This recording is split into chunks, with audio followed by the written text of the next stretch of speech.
Joining us now in a Closing Bell exclusive interview is IBM Chairman and CEO Arvind Krishna. Welcome, Arvind. Nice to see you. Sarah, great to be here with you. I know it's a big day and a big milestone for you, finally spinning off Kyndryl. Talk to us about what the new IBM looks like, and specifically some of the changes around the revenue exposure. Sure, Sarah. Look, number one, we have now, with the spin out of Kyndryl, got the portfolio that allows us to grow. With Red Hat in the portfolio, many of the areas around automation, security, consulting, we have the correct portfolio to grow. Second, we really have changed and pivoted our go-to-market to be much more partner-centric. And with really big partners, whether it's Microsoft, Amazon, Salesforce, Adobe, and I can go on, we really get a chance to leverage a win-win-win for the partner, for ourselves, and of course, for our clients. And third and most important, we are generating the free cash flow we need to be able to reinvest back in the business while maintaining and growing our healthy dividends. So that's really what we're doing. And if you look at the portfolio, you look at the double-digit growth in consulting, you look at the high teens growth in Red Hat, you look at software beginning to come back from last year, that is how we're going to go generate the growth that we have committed, and that's mid-single-digit growth, Sarah. We committed 5% growth in 2022, and that's what we have conviction in, and we believe that our portfolio and our investments allow us to do that. So you're sticking to the mid-single-digit revenue growth because you're only around 2 or 3%. So how do you bridge that gap and get there?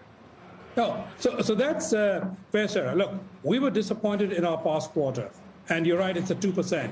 But if I look at us going forward, and I begin to look at some of what will happen in systems, because our hardware business, while it's down in the high single digits this year, is going to have a product cycle, and it'll get back to growth next year. And by the way, over the long term, we count that as a flat business. If I look at consulting, we gave in double-digit growth in this past quarter. We can look at our book of business and feel confident about that for both this coming year, 2022. I look at Red Hat, and I'm comfortable about the high teens growth. And we look at software coming back, coupled with what's happening in the system cycle, and not counting any growth from Kyndryl, we feel very comfortable about the 5% going into 22. You're going to have to convince the market, Arvind, because you were beating and raising a few times, and it was like 2 steps forward, 1 step back with the last earnings report, which was a miss. And there was particular concern around the slowdown in some of the higher growth areas like cognitive and software and cloud. So how is that going to play out as not being temporary to meet your target? Look, it'll be what we'll print. So as we get into 22 and we begin to print in the first quarter of 22, in the second quarter of 22, people are going to be able to look and see that we're actually living true to our word.